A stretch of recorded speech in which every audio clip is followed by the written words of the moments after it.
विचार हा घराघरातून रुजवूया.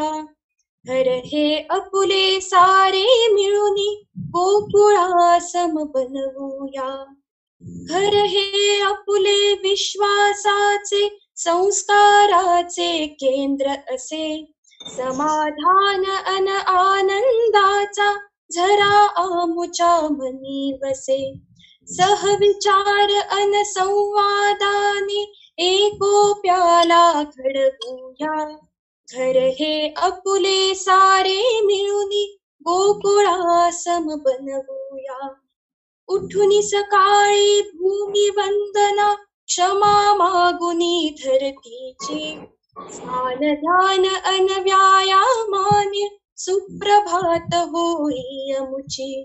भक्ती गीत अन स्तोत्रांचे स्वर रोज सकाळी ऐकूया. घर हे आपुले सारे मिळूनी गोकुळा सम बनवूया. भोजन घडवी मने आपुले ब्रह्मतयाला म्हणतात. सारे मिळूनी भोजन करता मने आपली जुळतात. सुख दुःखे ही वाटून घेऊ मन मिलाप तो घडवूया. घर हे आपुले मिळूनी गोकुळा सम बनवूया. समृद्धीने घर हे नटले सुखी समाधानी होवो. उंच भरारी मारण्यास मग पंखा नाही बळ येवो.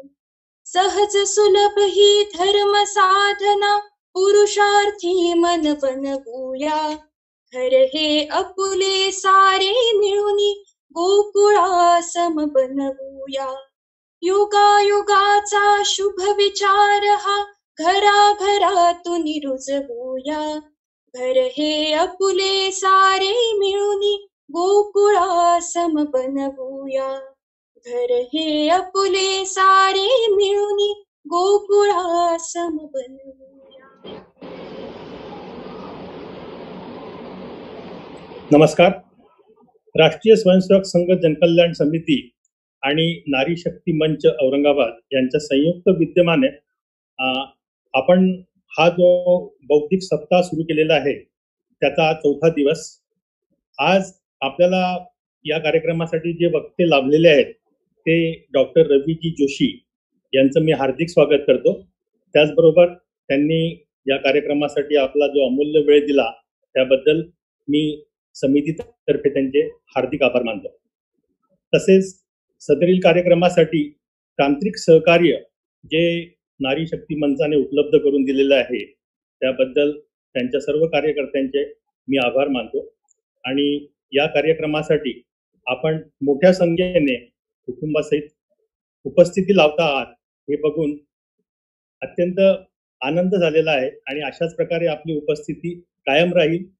आणि या आपल्या उपस्थितीबद्दल मी आपला हार्दिक हार्दिक आभारी आहे. धन्यवाद.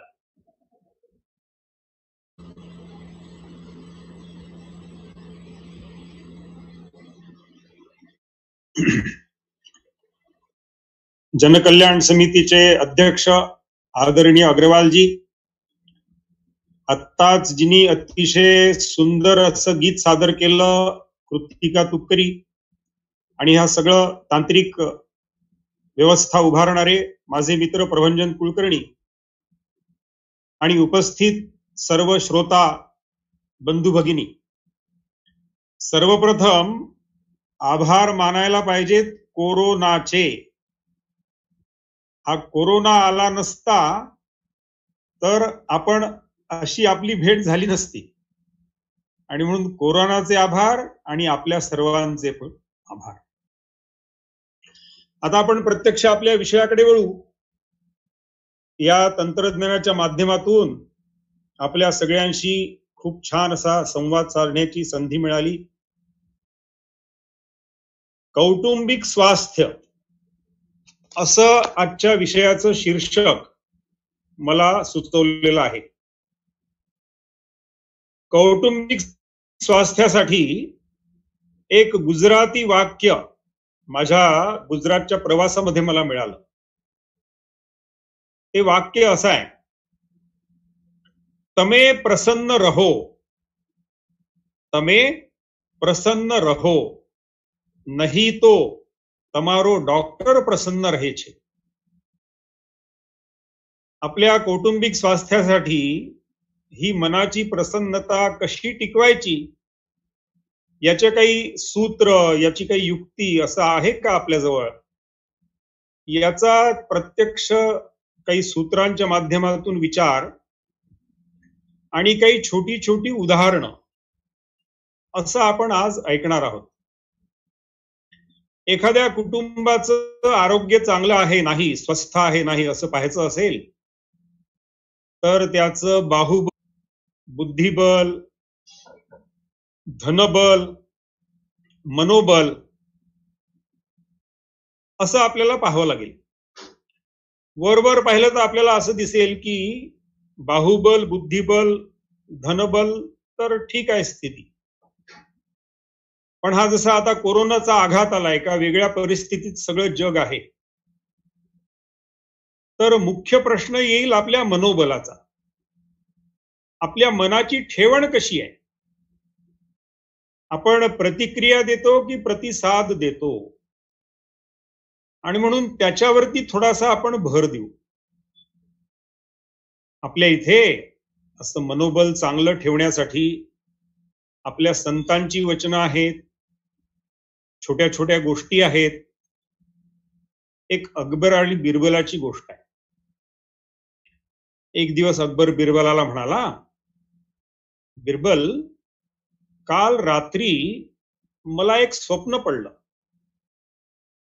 त्या स्वप्नामध्ये असं दिसलं की आपण दोघं चाललो आहोत आणि वाटेमध्ये अंधार होता आणि त्या तिथे 2 विहिरी होत्या.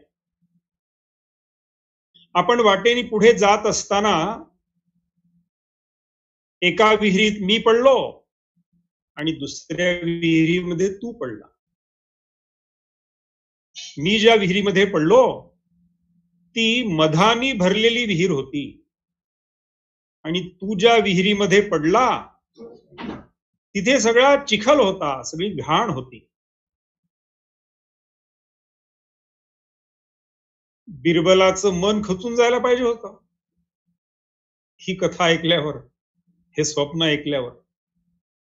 पण आपल्याला माहिती आहे की बिरबलाचं त्याच्याजवळ सर्वात मोठी शक्ती मनोबलाची होती. तो म्हणाला, महाराज काय कमाल आहे पहा, तुम्हाला जे स्वप्न पडलं तेच स्वप्न बरोबर जसंच्या तसं मला पण पडलं. पण महाराज काय झालं की तुम्ही ते स्वप्न जरा अर्धवट पाहिलं, पाहिल्यावर अर्धवटच याच्यात जाग आली तुम्हाला, एवढंच पाहिलं तुम्ही. मी ते स्वप्न पूर्ण पाहिलं. तू काय पाहिलं म्हणे? तर ते म्हणाले की मी चिखलाच्या विहिरीत पडलो आणि तुम्ही मधाच्या विहिरीत पडले.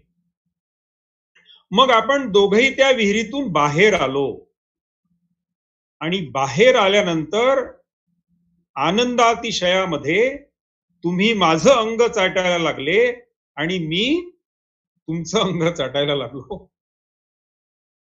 बस एक आघात झाला होता बिरबलावर. तू चिखलात पडला, मी मधाच्या विहिरीत पडलो. त्यांनी प्रतिसाद कसा दिला? आपल्या समोर हे जे कोरोना नावाचं संकट आलं आहे त्याच्यामुळे आपलं रोना रोना करायचं की क्यों रोना असं त्याला प्रश्न विचारायचा. आणि काही छान सुंदर असे आविष्कार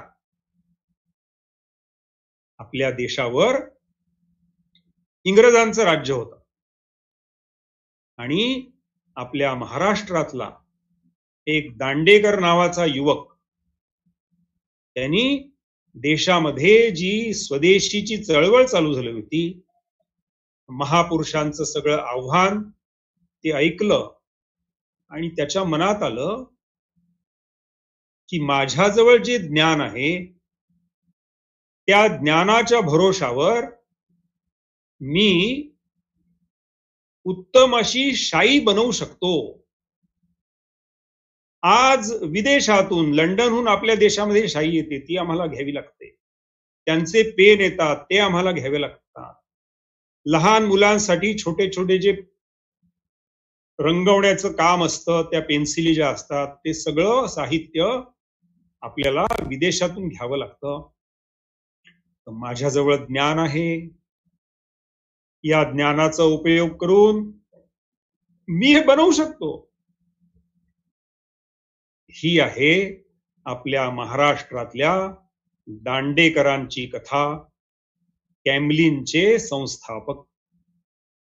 आज मी पूर्ण भारतभर फिरत असतो, वेगवेगळ्या राज्यांमध्ये ही कथा सांगतो आणि विचारतो तुमच्या इथे आहे का. आता ग्वाल्हेरहून माझ्या मित्राचा फोन आला, हेमंत त्रिपाठी इंजिनियर आहे तो. त्याला ही कथा सांगितली, म्हटलं तुझ्या गावात आहे का. हा आहे म्हणे, लहान मुलांकरता ते सांगतो आम्ही कॅम्प.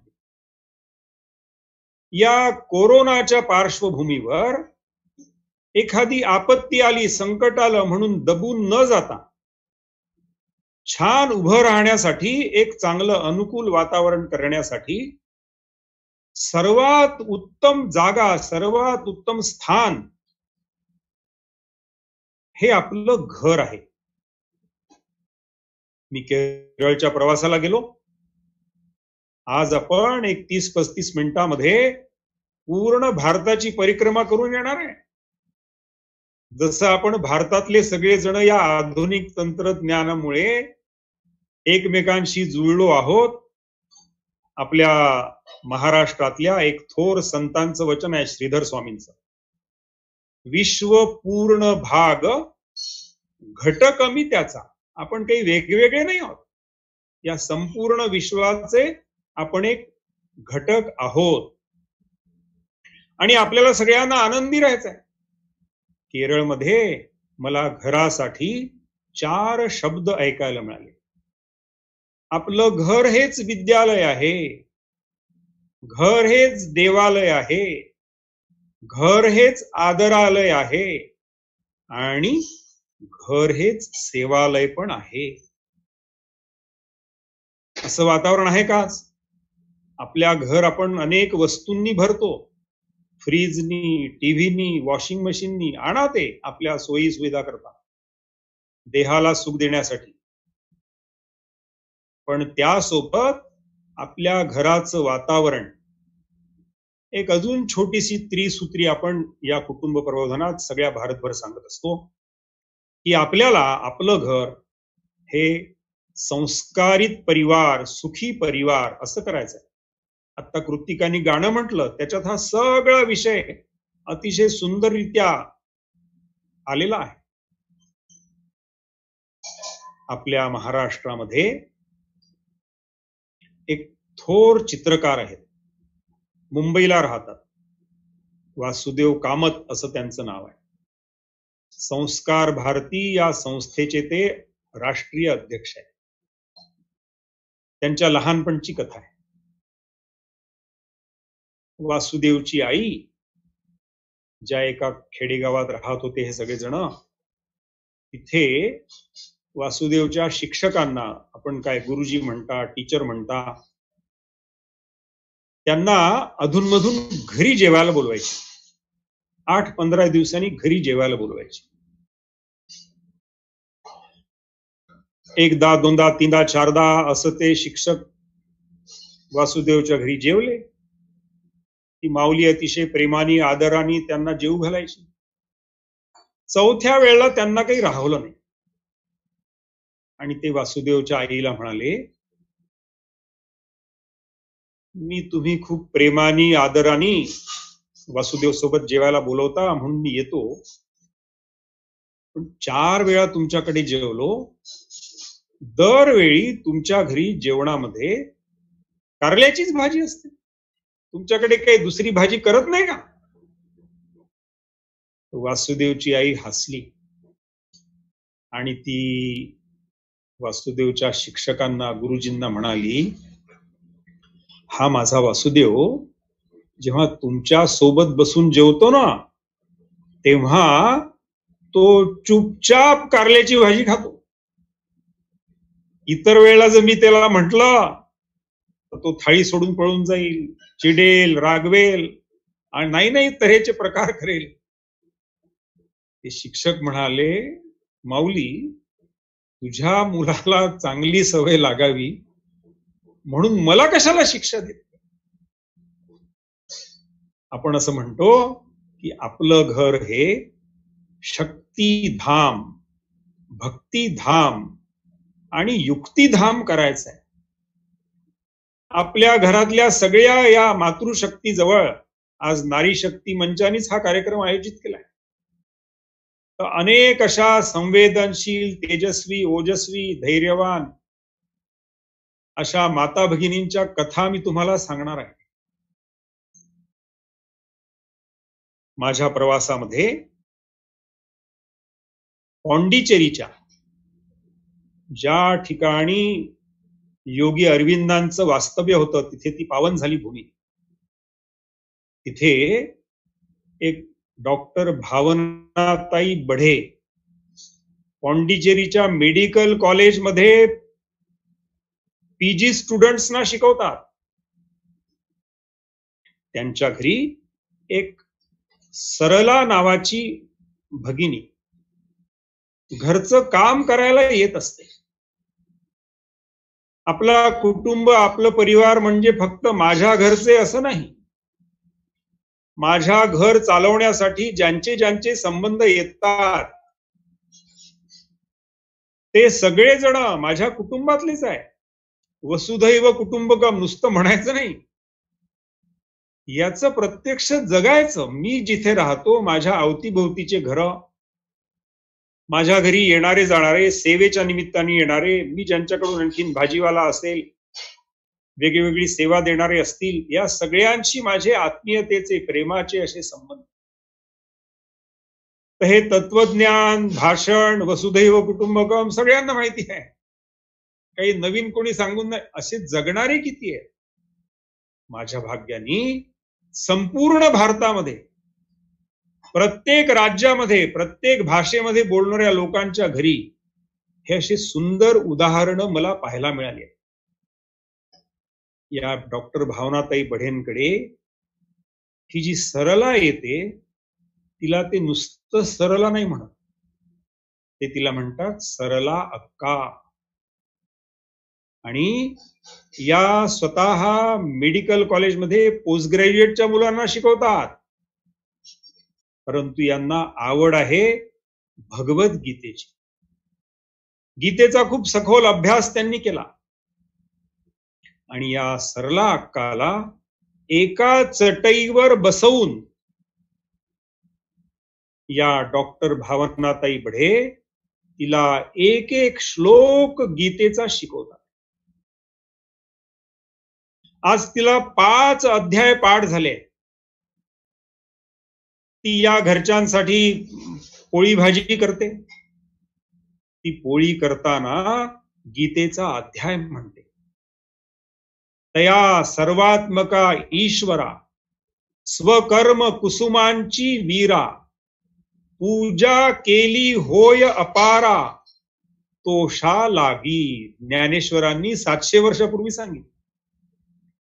आपलं घर हेच देवालय आहे. म्हणजे नुसतं एका छोट्याशा आपल्या देवघरात जो आपण देव ठेवला आहे त्याची पूजा करणं हे सांकेतिक आहे. ती तर करायचीच, पण पहाटे उठल्यापासून रात्री झोपेपर्यंत आपण जी जी कामं करू ती सगळी अशी उत्तम भावनेने युक्त. या कोरोनाग्रस्त कालावधीमध्ये आमचे साताऱ्याचे एक मित्र आहेत, रवींद्र देशपांडे. त्यांच्या पत्नीनी, साताऱ्याला राहतात त्या, त्यांच्या पत्नीनी स्वतः मशीनवर 350 मास्क तयार केले. हे मास्क तयार करताना ते प्रभू रामचंद्रांचं नाव घेत होत्या.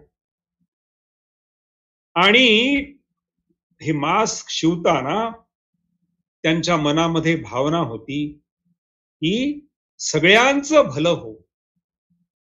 ही सरला अक्का, घरचं काम करणारी, तिचं आज इतकी उन्नती झाली आहे. तिच्या घरी तिचे पती दारूचे व्यसनाधीन होते. सरला अक्कांनी गीता शिकल्यावर तिचा आत्मविश्वास वाढला आणि आज मला सांगताना इथे आनंद होतो आहे की तिच्या पतीचं, तिच्या नवऱ्याचं हे दारूचं व्यसन सुटलं आहे. संस्कारित परिवार, सुखी परिवार हे नुसतं वाक्य नाही आहे. असे हजारो घरं मला भारतामध्ये पाहायला मिळालेले आहेत. आपल्या महाराष्ट्रामध्ये आणि संपूर्ण भारतामध्ये भारतरत्न डॉक्टर बाबासाहेब आंबेडकरांचं जे गौरवाने आपण नाव घेतो,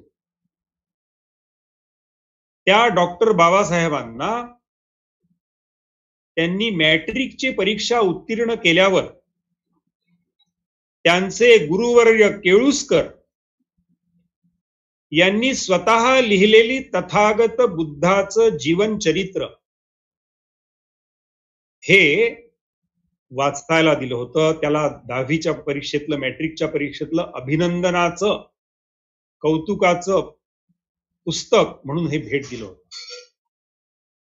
त्या काळामध्ये बाबासाहेबांनी तथागत बुद्धाचं जीवन चरित्र वाचलं आणि आपण पाहतो की त्यांचं जीवनाचं ध्येय निश्चित झालं की मला जर काही जीवनामध्ये करायचं असेल तर तथागत बुद्धांनी जे जीवन मूल्य सांगितले, मैत्री, करुणा, प्रज्ञा, ह्या सगळ्याचा प्रचार करण्यासाठी त्यांनी आपल्या समोर आपले गुरु म्हणून तथागत बुद्ध, कबीर, महात्मा ज्योतिबा फुले हे आदर्श ठेवले.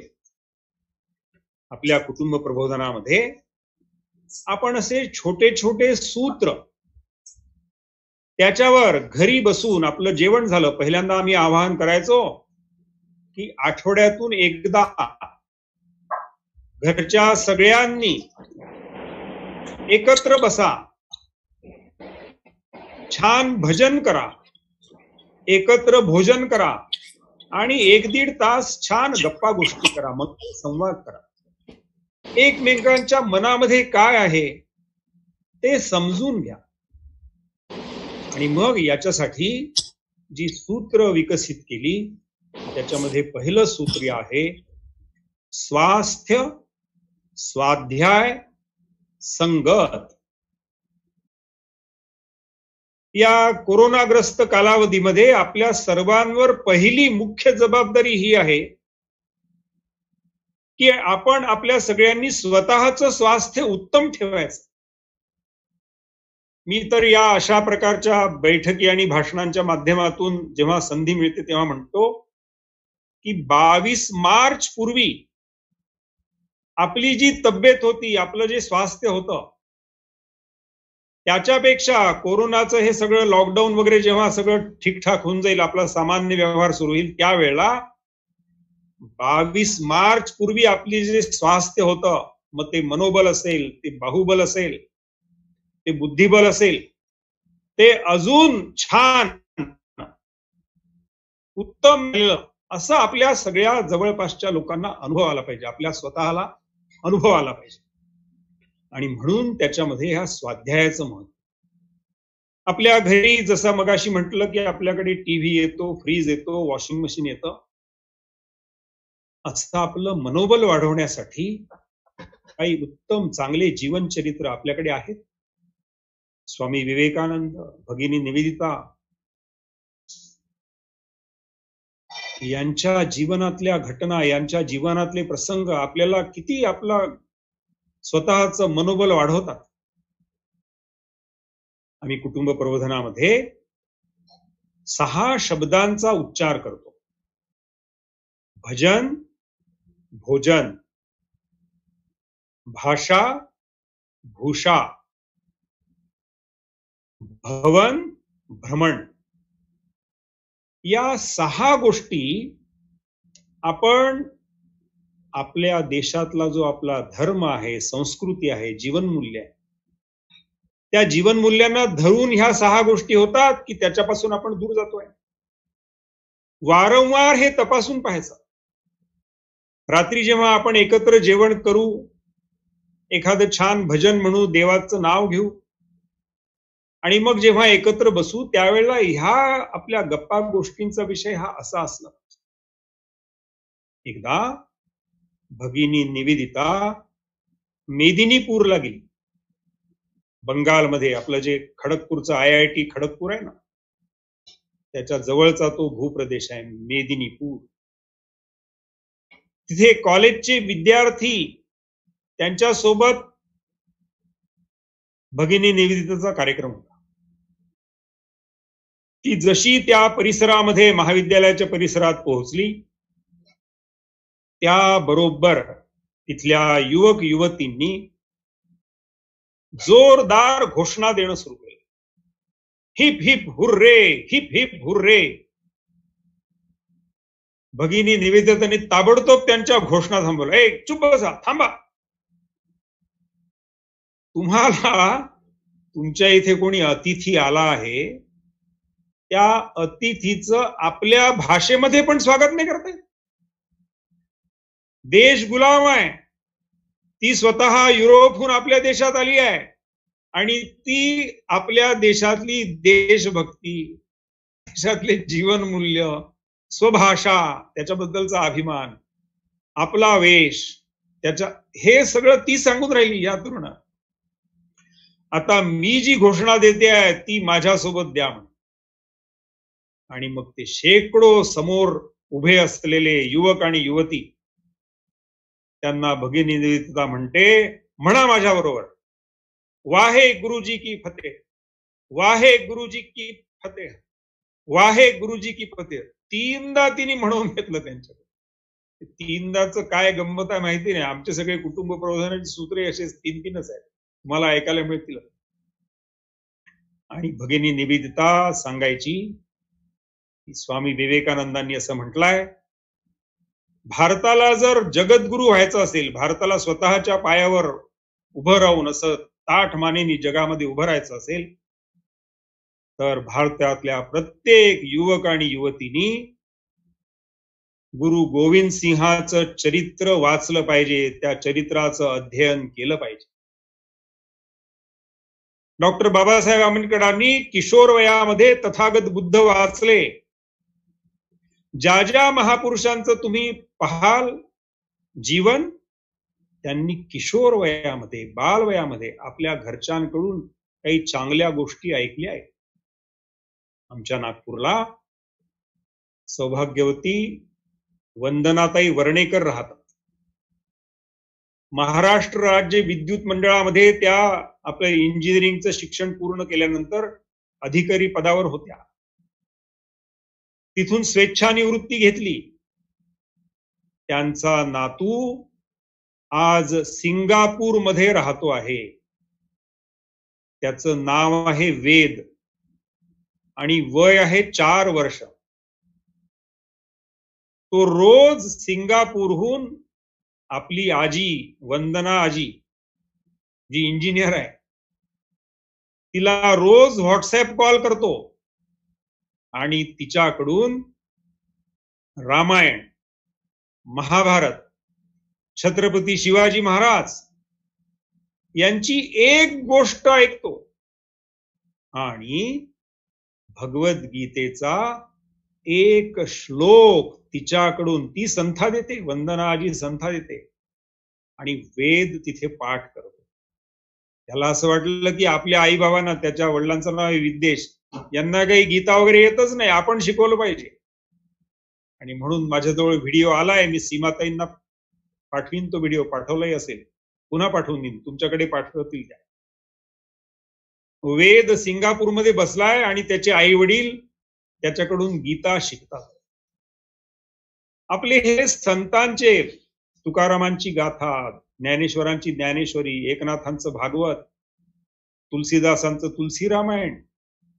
आता हा सुंदर आपल्याला वेळ मिळालाय कोरोनामुळे, याचा उपयोग करून असं हे छान आपला स्वाध्याय वाढवायचा. आपली संगत छान ठेवायची, सावध राहायचं त्याच्या बाबतीमध्ये. आपलं दुसरं एक सूत्र आहे, सहयोग, सहनशीलता आणि संयम. मी माझ्या प्रवासामध्ये भुवनेश्वरला गेलो. अतिशय अशाच पती पत्नींची एक छोटीशी बैठक होती. तिथे मी पुरुषांकरता एक छोटासा प्रश्न विचारला की पुरुष वर्ग घरामधल्या कामात काही सहयोग देतो का, त्यांचा काही सहभाग असतो का घरातल्या कामात. तर आमचा एक मित्र आहे 45 वर्षाचा हर्ष अग्रवाल, तो उभा राहिला आणि तो म्हणाला की माझी पत्नी एक दिवस आमच्याकडे, तो गवळी दूध द्यायला येतो, तो दूध घ्यायला काही जाऊ नाही शकली. तर मी स्वतः ते दुधाचं भांड घेऊन गेलो, दूध घेतलं आणि मग नंतर काय करतात, तापवून ठेवतात. तर मी ते छानपैकी तापवून, उतू न जाता, आमचे चिन्मय मिशनचे स्वामी तेजोमयानंद आहेत, त्यांचं एक आवडतं असं सुंदर संस्कृत वाक्य आहे, कौशलम सर्व कार्येषु नारायण समर्पणम. जे काम आपण करू ते उत्तम करायचं. कौशलम सर्व कार्येषु नारायण समर्पणम. आणि याचा अहंकार नाही आला पाहिजे. काम करायचं ते भगवंताला अर्पण करून द्यायचं. म्हणजे मी ते असं दूध छान तापवून ठेवलं आणि मग माझ्या मनात विचार आला, अरे घरातलं हे तर मी रोज करू शकतो. आणि त्या दिवसापासून हे घरातलं काम मी करतो आहे. मी तर फक्त पुरुष वर्गालाच प्रश्न विचारला होता, त्याच्या बाजूला त्याची पत्नी बसली होती, त्या उभा राहिल्या. त्यांचं वाक्य खूप महत्वाचं आहे. त्या म्हणाल्या, हे जे सकाळचे माझे 5 मिनिटं वाचतात त्याच्यामधून माझ्या मनाचा तणाव कमी होतो, मेंटल स्ट्रेस कमी होतो. आता ही आपल्या घरातली माऊली बोलणार नाही, तिच्यावर ज्या ज्या जबाबदाऱ्या येतील सगळ्या मन लावून पूर्ण करतील, सगळे कष्ट सहन करतील. आता कोरोनामुळे चित्र बदललंय, सगळ्यांना सगळे काम करावे लागतात आहे. मी सहज गमतीने म्हटलं की एक दिवस असं करा, आठवड्यातून एकदा, अजून किती दिवस राहावं लागेल घरात माहिती नाही, घरात जी कोणती आपल्याला कामं करावी लागतात त्याच्या चिठ्ठ्या करा, ते एका टोपलीमध्ये ठेवा आणि एकेकाने एक एक चिठ्ठी उचलायची. त्या दिवशी जे काम आपल्याला आलं ते काम आपण करायचं आनंदाने. भांडी घासायचं काम आलं करायचं. मी प्रोफेसर आहे, मी डॉक्टर आहे, मी इंजिनियर आहे, आज भांडी घासायची आहे, आज भाजी निवडायची आहे, आज झाडू मारायचा आहे, केर काढायचा आहे. जे काम येईल ते मी छान करीन. आपल्या त्या सूत्रातलं पुढचं वाक्य आहे सहनशीलता. स्वामी विवेकानंदांनी 17 सप्टेंबर 1896 अमेरिकेतल्या हेरियट हेलला एक सुंदर पत्र पाठवलंय. तिचं लग्न ठरलं आणि तिला लग्नाच्या शुभेच्छा देण्यासाठी स्वामी विवेकानंदांनी पत्र पाठवलं. आपण जसं ज्ञानेश्वरी, दासबोध याचं पारायण करतो, गजानन महाराजाच्या पोथीचं पारायण करतो, माझी तुम्हाला आग्रहाची विनंती राहील की स्वामी विवेकानंदांनी लिहिलेलं हे एक पत्र जे आहे याचं वारंवार पारायण करा. त्याच्यातल्या छोट्याशा 2-3 गोष्टी मी फक्त तुम्हाला इथे सांगतो. स्वामीजी तिला म्हणतात की हे खूप छान झालं की तू लग्न घेण्याचा निर्णय घेतला. तिची पहिले मानसिकता अशी होती, अमेरिकेतली होती ना, की आपण एकटे राहू, स्वतंत्र राहू. आम्ही कुटुंब प्रवर्धनामध्ये एक आपलं सूत्र आहे, फूड, फ्रीडम, विजडम. मी स्वतंत्र राहीन, मला जसं पाहिजे तसं. हे लग्न बिग्न काही फालतू भानगडी मला सांगू नका. आणि नंतर उत्तर आयुष्यामध्ये आमच्या इथे वृद्धाश्रम आहे, त्या वृद्धाश्रमात राहीन, अशी तिची मनस्थिती होती. स्वामी विवेकानंदांचं त्या पत्रातलं पहिलं वाक्य आहे, त्यांना हे माहिती होतं तिची मानसिकता. ते म्हणाले की तू या काळामध्ये वृद्धाश्रमात राहू, ह्या मानसिकतेतून बाहेर निघाली आणि लग्न करायचा निर्णय घेतला, ह्याच्याबद्दल पहिल्यांदा तुझं अभिनंदन. जगातल्या 99% लोकांनी आपल्या जीवन आनंदी करायचं असेल, जीवनाचं सार्थक करायचं असेल, तर त्यांच्याकरता विवाह करून आनंदी राहणं हाच योग्य मार्ग आहे. आणि आता तू लग्न करशील तर तुला सहन करणं, सोसणं, मूळ इंग्रजी शब्द आहेत बेअर अँड फोरबेअर अँड कॉम्प्रोमाइज. सहन करणं, सोसणं आणि तडजोड करणं, हे ज्याला आलं त्याचं जीवन आनंदीच राहील, असं विवेकानंद लिहितात. तमे प्रसन्न रहो साठी हा मंत्र आहे. द्वंद्व सहिष्णुता ही आपल्याला आली पाहिजे. आज आपण पाहतो, 2 वर्षापूर्वी विचारपूस केली, कुटुंब न्यायालयामध्ये किती खटले आहेत रजिस्टर झालेले. 7.5 लाख लग्न करण्यासाठी लाख रुपये खर्च केले, आता लग्न तोडण्यासाठी वकिलाला पैसे दिले. याच्यात काही आपली बहादुरी आहे? समर्थ रामदास स्वामींनी दासबोधामध्ये विवेक नावाचा शब्द 250 वेळा वापरलाय.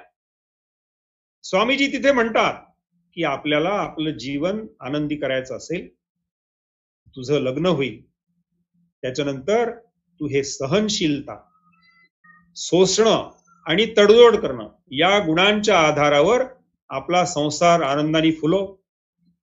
आणि मग तू जेव्हा नातवांचं तोंड पाहशील त्या वेळेला तुम्ही परस्परांनी सच्चिदानंद सागराजवळ जाण्याची तयारी करायची. आनंद सागराचा आनंद हा घेतला की सगळ्या प्रकारचे भेदभाव दूर होतात, आपल्याला सर्व प्रकारचा आनंद मिळतो. असं एक सुंदर पत्र विवेकानंदांनी लिहिलेलं आहे. लग्न झाल्यानंतर आपल्याला खात्री आहे का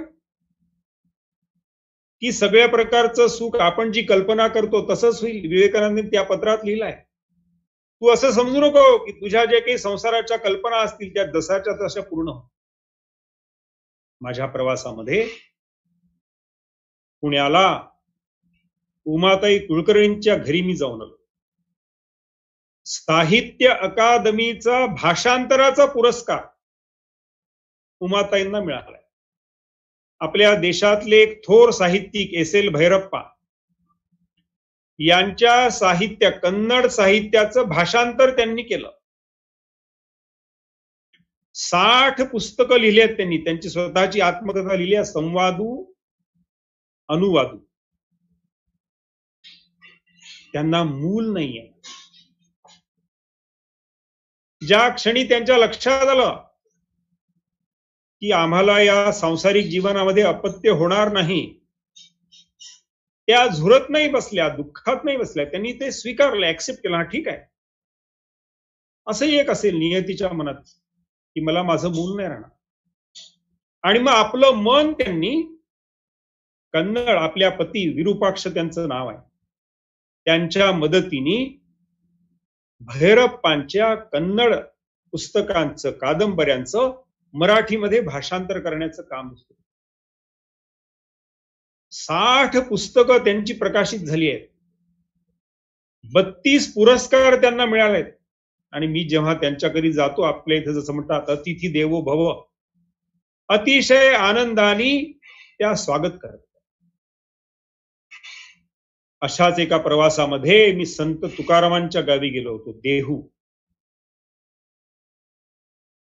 तिथे आपल्या आत्ताच्या भारत सरकारने ज्यांना पद्मश्रीचा पुरस्कार दिला, डॉक्टर मापुसकर, त्यांची कन्या असते डॉक्टर शिल्पा नारायणन.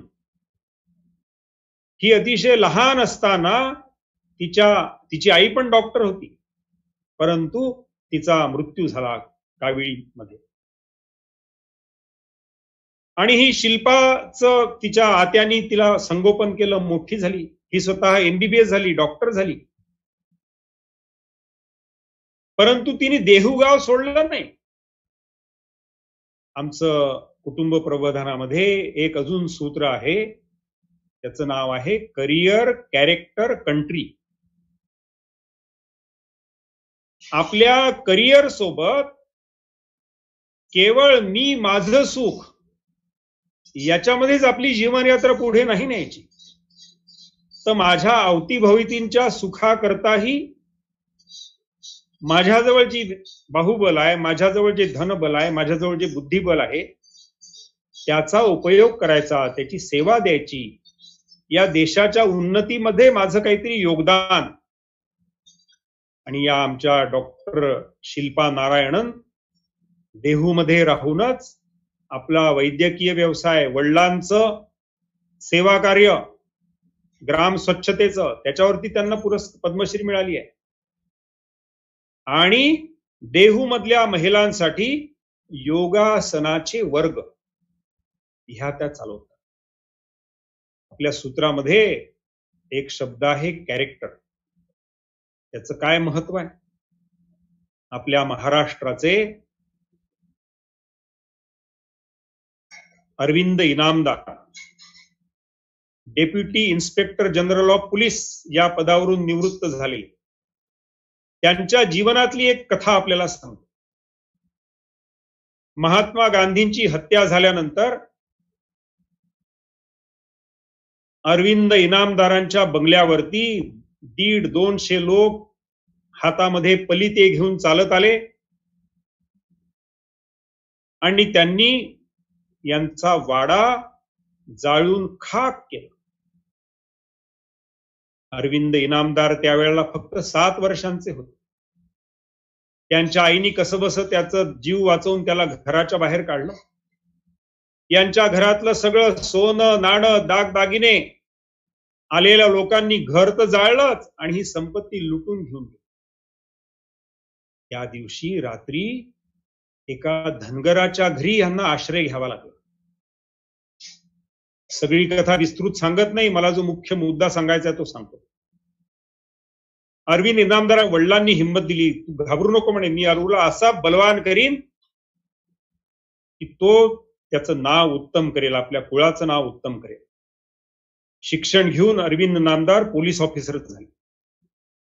एक दिवस रात्री 11 वाजता हे ज्या पोलीस स्टेशन मध्ये होते तिथे एक विवाहित युवती गळ्यामध्ये सोन्याचे दागिने आणि रडत रडत यांच्या पोलीस स्टेशनमध्ये आली.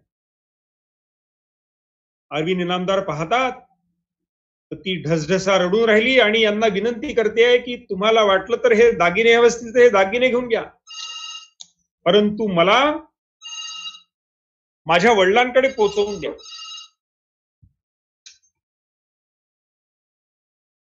अरविंद इनामदार म्हणाले, रामकृष्ण मठ नागपूरला त्यांचं हे जाहीर भाषण झालेलं आहे, त्या भाषणात मी होतो. अरविंद इनामदार म्हणाले, एक क्षणभर माझ्या मनात आलं, ही स्वतः चालत आलेली आहे आणि मी गमतीने म्हणतो की त्यावेळेला रात्री 11 वाजता त्यांना पाहणारं कोणी नाही. ते म्हणाले, माझ्या मनात एक क्षणभर असा विचार आला, आपले दागिने आपण लहान असताना लोकांनी लुटून घेऊन गेले, सोनं चांदी लुटून घेऊन गेले. आज ही चांगली संधी आली आहे, आपल्या पायाने चालत आली आहे ही बाई आणि ही स्वतः दागिने देते, ठेवून घ्या. आणि दुसऱ्याच क्षणी विचार आला, त्यांना त्यांचे वडील डोळ्यासमोर दिसले आणि ते म्हणे, आतून आवाज आला, माझं कर्तव्य काय आहे, व्हॉट इज माय ड्युटी. आणि मी ताबडतोब एका लेडी कॉन्स्टेबलला बोलवलं, 2 बंदूकधारी पोलीस दिले, माझी गाडी दिली आणि रातोरात तिला घरी पोहोचवून दिले. आणि मग अरविंद इनामदारांनी नागपूरच्या रामकृष्ण मठामध्ये समोर शेकडो तरुण कॉलेज विद्यार्थी, युवक युवती बसले आहेत. त्यांना प्रश्न विचारला, दारिद्र्य म्हणजे काय. ज्यावेळी आपल्या जीवनामध्ये असे मोहाचे क्षण येतात त्यावेळी स्वतःवर विजय मिळवणं म्हणजे चारित्र्य. पुढे जाऊन ते म्हणाले, एक सुंदर हिंदी वाक्य त्यांनी म्हटलं, जो आसक्ति है लेकिन जा नहीं सकती उसका नाम है आसक्ती. आपल्याला प्रेम आणि आसक्ती, लव अँड अटॅचमेंट ह्याच्यातलं अंतर समजलं पाहिजे. कुटुंबामध्ये याच्यावर चर्चा झाली पाहिजे. प्रेम म्हणजे दुसऱ्याच्या सुखासाठी माझी सर्व प्रकारची बाहुबल, धनबल, बुद्धिबल, मनोबल हे वापरणं म्हणजे प्रेम. आणि सगळं मला मिळालं पाहिजे असं जेव्हा वाटतं तेव्हा ती आसक्ती असते, अटॅचमेंट असते. आसक्ती आपल्याला पापाकडे घेऊन जाते. प्रेम आपल्याला मोठं करतं. आपल्या घरामध्ये राहणारे, आपल्या अवतीभोवतीचे जे 4, 5, 10, 15 कुटुंब असतील त्यांच्याशी आपले प्रेमाचे संबंध. भाग्यनगरला, हैदराबाद ज्याला म्हणतात, तिथे एक 5 वर्षाची कन्या आहे. तिने राखी पौर्णिमेला आपल्या व्हॅन ड्रायव्हरला राखी बांधली, आपल्या सेक्युरिटी गार्डला राखी बांधली. आपल्या संस्कृतीने आपल्या अवतीभोवती राहणाऱ्या लोकांसोबत आपले संबंध, नाती कशी ठेवायची हे आपल्याला शिकवलेलं आहे. मी एक लीडरशिपवर पुस्तक वाचत होतो, त्याच्यामध्ये मला खूप छान माहिती मिळाली. त्याच्यात असं लिहिलंय की ऋग्वेदामध्ये मित्र, फ्रेंड हा शब्द 777 वेळा आलेला आहे. 777 वेळा मित्र. मित्रांनो, बंधू भगिनींनो, आपल्या पूर्वजांनी जेव्हा या भारत देशामध्ये ते आपल्या पायावर उभे राहिले आणि डोळे उघडले आणि जेव्हा सूर्य पाहिला तेव्हा त्या सूर्याची जी आपण 12 नावं घेतो, सूर्य नमस्कार घालून एक उपासना करतो, त्या सूर्याचं पहिलं नाव काय आहे? ओम मित्राय नमः. आपण सगळ्यांनी रामायण पाहिलं. आता आकडा आलाय की 7.5 कोटी लोकांनी रामायण पाहिलं. रेकॉर्ड आहे हा. पण ह्या 7.5 कोटी लोकांनी रामायण पाहिल्यावर आज माझ्याकरता रामायणाचा संदेश काय आहे? माझ्याकरता आज रामायणाचा संदेश हा आहे की प्रभू रामचंद्र वनवासामध्ये गेले तेव्हा फक्त 3 जण होते आणि वनवास पूर्ण करून जेव्हा पुन्हा अयोध्येत परत आले त्यावेळेला त्यांची मित्रांची यादी आज रात्री एक कागद पेन घेऊन तयार करा. मित्र झाले त्यांचे. तो केवट नावेमध्ये बसवून त्यांना तिकडे घेऊन गेला. सुग्रीव, विभीषण, मोठी यादी आहे. मग माझ्यासाठी संदेश काय आहे की मी जेव्हा घरातून, आज कोरोना आहे तर बाहेर नाही जाऊ शकत, पण मी टेलिफोन करू शकतो ना. माझ्या मोबाईलमध्ये सेव्ह असलेले नंबर, माझ्या डायरीमध्ये मी पूर्वी लिहून ठेवले असतील ते नंबर, रोज 5-5, 10-10 लोकांशी टेलिफोनवर बोलून त्यांचं क्षेम कुशल विचारायचं. त्यांना काही कुठे मदत हवी असेल तर विचारायचं. पुण्याला आपले मित्र हे काम करून 5,000 लोकांशी जे वयोवृद्ध आहेत त्यांना फोनवर क्षेम कुशल विचारतात. परवा आपल्या एका मित्रांनी असंच एका गरजू वृद्ध माणसाला घरामध्ये ज्या काही वस्तू हव्या त्या पोहोचवून दिल्या. ते घरातून बाहेर जाऊ शकत नाही. त्यांना इतका आनंद झाला की त्यांनी या जनकल्याण सेवा समितीला 25,000 रुपयाचा चेक दिला. अजून एक असेच वृद्ध गृहस्थ आहेत, त्यांनी गरज होती काही सामान पोहोचवून देण्याची. आपल्या तरुणांनी ते काम केलं. घाबरलाय तो कोरोना, मला काय होईल हे होईल, नाही, दुसऱ्यांकरता करायचं म्हणजे प्रेम.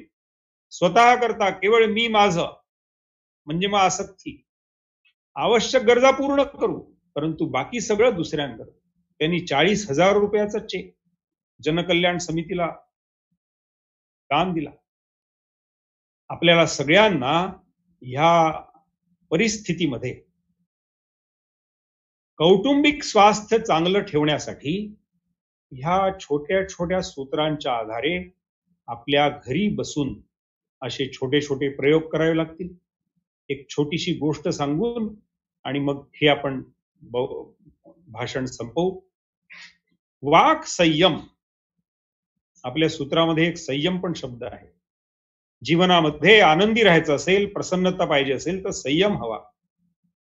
4 मित्र होते. त्यांच्या मनात आलं आजकाल मेडिटेशन ध्यान याची खूप चर्चा चालते ना,